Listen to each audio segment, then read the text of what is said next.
If I could make one video without a chicken, I'd be happy. She's nuts. Working from home is really getting to my wife, I think. She's going nuts. So, we're about to go out and hook up the snowplow. Sorry about that light. The snowplow that we bought for the front of the Kubota. And she's going to hook it up. Actually, I'm going to stand there and watch. But real quick, let me show you guys what pure happiness looks like. 3 pounds of venison roast cut into jerky, ready to hit the smoker first thing in the morning. Can't wait. What's going on, everybody? Hope you're doing well. So temperatures rising here, a little warmer than what it's been the last couple days. We got a cold front, or actually a snow front coming in, I should say. They are calling for, the latest I heard, 5 to 7 inches of wet, heavy snow with 30-mile-an-hour gusts. So that brings us to this video. Not once have I been disappointed with any of my tractor-related purchases. I don't have buyer's remorse over any of these things, except about 6 weeks ago, we went and bought a snowplow for the front of the tractor. My arm was badly injured in a work-related accident in the end of October, and I knew we'd probably be getting at least some heavy snow. Well, we didn't get it yet, and it's almost February. So for the last 6 weeks, every day I've been looking at this snowplow and wondering if it's been the worst investment that we've made for this tractor. And actually right now, here comes my wife with that snowplow. We bought this snowplow off of Facebook Marketplace. An older gentleman had it on a Kubota, and then he upgraded to a John Deere.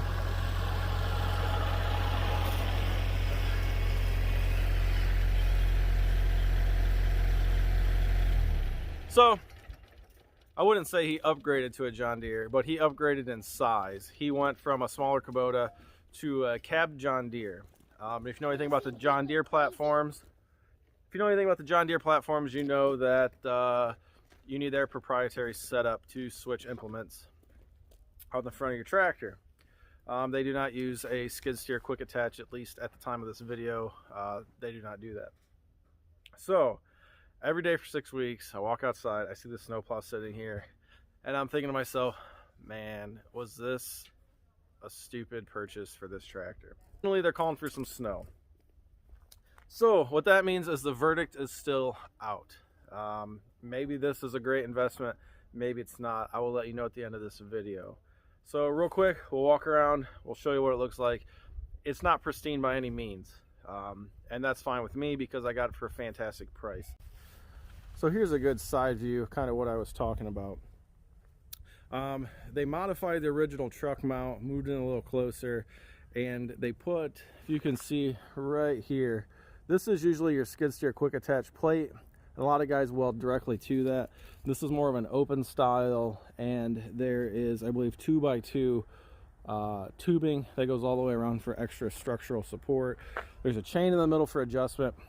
After I bought this, I was also going to rig this up to run off of the third function valve right there. I have a brand new hydraulic cylinder in there that I believe would work just fine for this, but you know how that goes, did not get around to that. But this is, can swivel this back and forth. There is a bolt right there.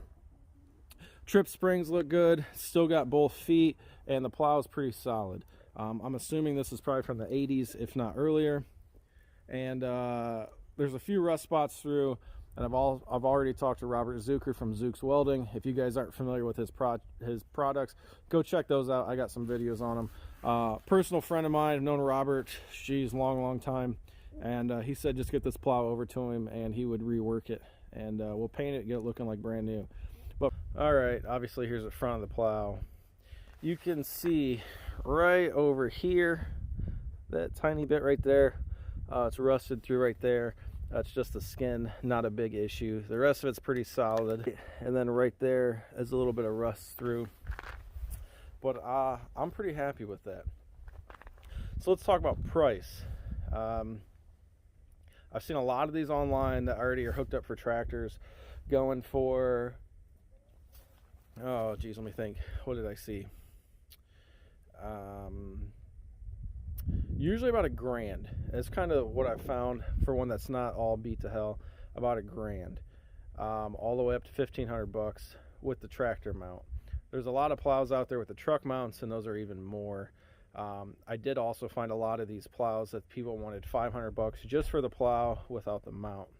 So we have $600 in this. Actually, less than $600.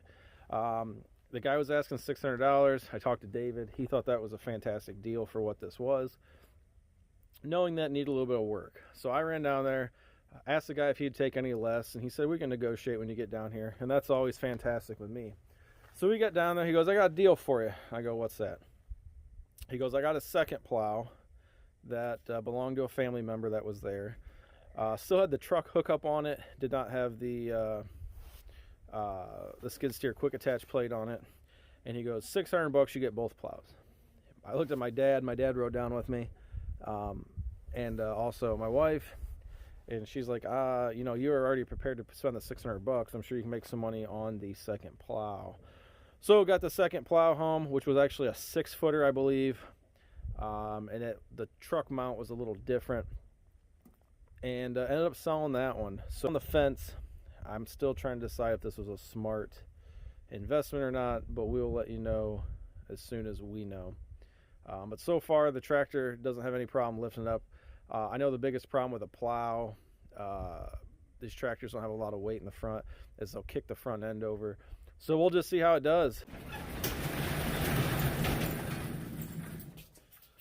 Nope. We'll see what it looks like in the morning.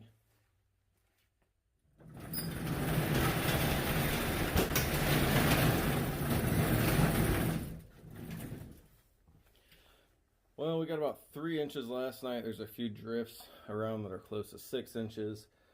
And they're calling for the other half of that snow later today through the night and ending up tomorrow. So I guess we're still on par for the 5 to 7. I just thought we were going to get it all at once. But evidently the storm system changed, and now they're calling a little bit more spread out. So, alrighty. Let's get Amber on the tractor.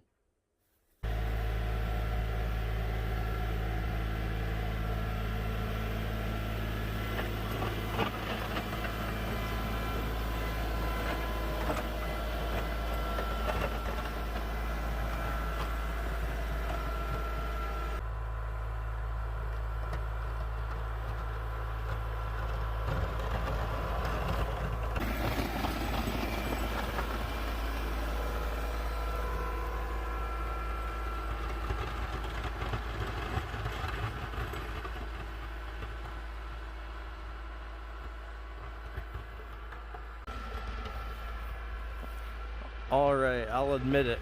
Maybe this is a better investment than I thought it was.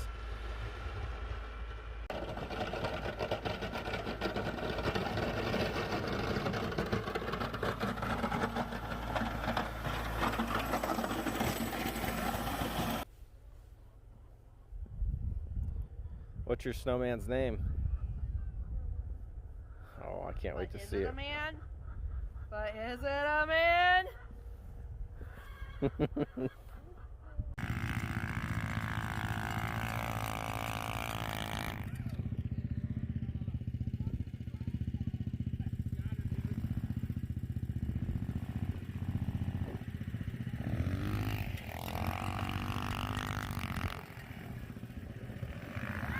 Have fun?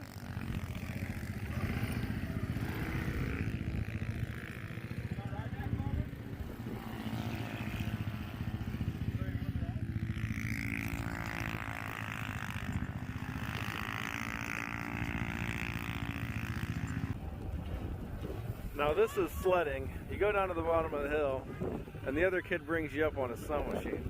That's pretty awesome. Service. And right back up to the top of the hill.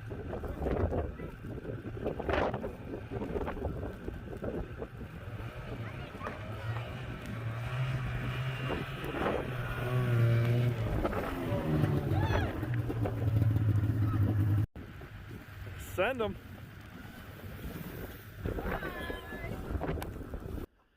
Hope you guys enjoyed those last few clips I threw in there. But what else are you going to do on the first big snowstorm of the season? Then get a bunch of kids together, get their four-wheelers and their snowmobiles out there, and just cut them loose and let them have fun. I only wish that when I was a kid and would go sledding, there'd be a brand new snowmobile waiting for me at the bottom of the hill to run me back to the top. So Braxton, buddy, you got a nice snow machine there. Please take care and please be safe. Braxton's a pretty cool kid. Got to hang out with this weekend. He's a fan of the channel. So shout out to you, buddy.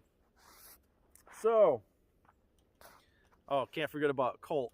That is one funny kid right there. Braxton's little brother. But let's get back into the nitty gritty of this video. For 6-7 weeks, every time I'd walk in and out of the house or the garage, I would see that snowplow sitting on a pallet and I would wonder, did I make the right decision buying that? Was it something we really needed? After 3 days of snowing and blowing and drifting, let me say yes. It started snowing Saturday night. Saturday morning, we had 3 to 4 inches. Kept on raining, I wish it was raining. Kept on snowing through. Sunday afternoon, we got some more snow. The wind really picked up. By Sunday evening, it was drifting pretty heavily. Monday, we got about another 1 to 2 probably here. I heard in the area some people think they got about up to another 3 inches of snow. So you got even more drifting with that. So the snowplow was used 3 times to clean up this driveway. Now, we have a 900-foot driveway. We got a parking pad up here that's probably 60 by 60 at this end, 80 at that end, 120. So kind of a weird shape. But say 60 by 120 area to plow. Now, sure, I could pay somebody to come in and do this. The problem with that is I hate relying on someone else's timeline. Number 2, that's going to cost money. If I'm going to be paying someone else to do it, I'm sure, in my opinion, I'd rather put it into buying the equipment myself. In a few years, I'm sure that plow will pay for itself. Now, we got, we paid $600 for the 2 plows. Like I said earlier in the video, got rid of one of the plows. Earlier this summer, I had bought a hydraulic cylinder and hydraulic lines, hoses, to run a harrogator out here. And I don't think I'm going to be using that a whole lot as much as I thought. So what we got from the other plow basically covered the expenses of the cylinder and the new hoses. So $600 all in is not bad at all. Like I also said, you can find these on Craigslist, Marketplace, farm auction sites for the low end $1,000, but usually between that $1,200 to $1,500 range. With the bracket on them already to hook right up to a skid steer quick attach. Big shout out to my buddy David from Pennsylvania. When I found this plow on Marketplace, I got a hold of him. He had went out of his way to do some checking, seeing what these were going for in his area. And he basically messaged me back and goes, "That's a steal, you need to go grab it now." And that's what we did. So thanks again, David. All your insight on used implements is just fantastic. Kiddos out there checking on the chickens while they're sitting on the nest boxes. They don't like the snow. So, like I said, we paid $600. You can buy these for $1,200 to $1,500 different places. If you go buy brand new, I went to 2 different dealers and I was quoted $2,500 to $2,800 for a plow with an angling hydraulic. Now let me say, when you need this, you need it. It's not like a grapple or pallet forks that you can have on the tractor most of the time. For me, if this snowplow sits there on a pallet for 50 weeks out of the year and I only need it for 2 weeks, that's fine with me, because usually when I need it, I'm going to need it. So if I would have had to pay the $3,000 for it, I think in our situation with such a long driveway, open fields, heavy drifting, it's going to be a must. So if you guys are on the fence about one, get online, check out all these places. You'd be surprised what you can find. And if you're not afraid of buying something that needs a little bit of work, that's just more money in your pocket. So I'm very thankful that I reached out to Robert Zucker from Zook's Welding, and he said, "No problem, man, I got you, we'll fix it up." So I'm not worried about it now. We'll do it in the summer when things slow down. but very, very happy with this purchase. I hear a lot of horror stories of guys saying, oh, my plow doesn't have enough down weight or down pressure in the front. That's what I like about these older plows, is we have a four-wheeler with a lightweight plow on it, and you got to put 45-pound lifting plates on the front of it to keep it down. You buy these older plows that are made a little heavier duty than what you can find now. We had no issues going through snow drifts, and it didn't tear up the driveway as bad as I thought it was going to. I think only a few times did I see a couple stones here or there when Amber was driving it up and down the driveway. I did go buy some more washers today to drop those feet lower, and they're calling for next week to be extremely cold, like 0 lows for 3 days, and then negative 25 wind chills for like 3 or 4 nights in a row. So I'm sure we might get some snow in there, and it's just nice knowing that the snowplow is ready to go. So that's going to wrap this video up, guys. If I didn't say it already, I'm so proud of my wife. You know, whatever we throw at her, she jumps right in, whether it be cutting, splitting firewood, running the chainsaws, or snow plowing. I think she really enjoys running the tractor with the snow plow on it. But one more thing quick. This is the Farmall 400 that was in one of my first videos. I promised you guys I was going to get it out. It just didn't happen. This summer we had cleared more of the thicket away from this because this whole back part of our driveway used to be nothing but thicket. We cleared back 60 feet on that. The tractor, I only got about 3 or 4 trees to cut, and that tractor will pull out. But there's been some discrepancy over who owns the tractor. The people we bought the house from said, yeah, we'll come get it out there soon. Another time I was told it was mine. So we'll figure that out. It's not a big deal. I do want to get it out of here. I hate seeing old equipment just sit and rust away. But my brother and I have been in there. It's pretty solid looking. We didn't try and start it or anything like that. And hopefully in the spring, when things firm up a little bit, we'll be able to pull it out and at least get you guys a better video of that. So thanks for watching, everybody. If you guys are on the fence about one of these plows, do your research. Try and snag one up when you can. They're pretty simple in design. So if you have a third function, that's half the battle right there. So, all right, guys, take care. Thanks for watching. And one more thing, the jerky we made was fantastic. See you guys later. Take care.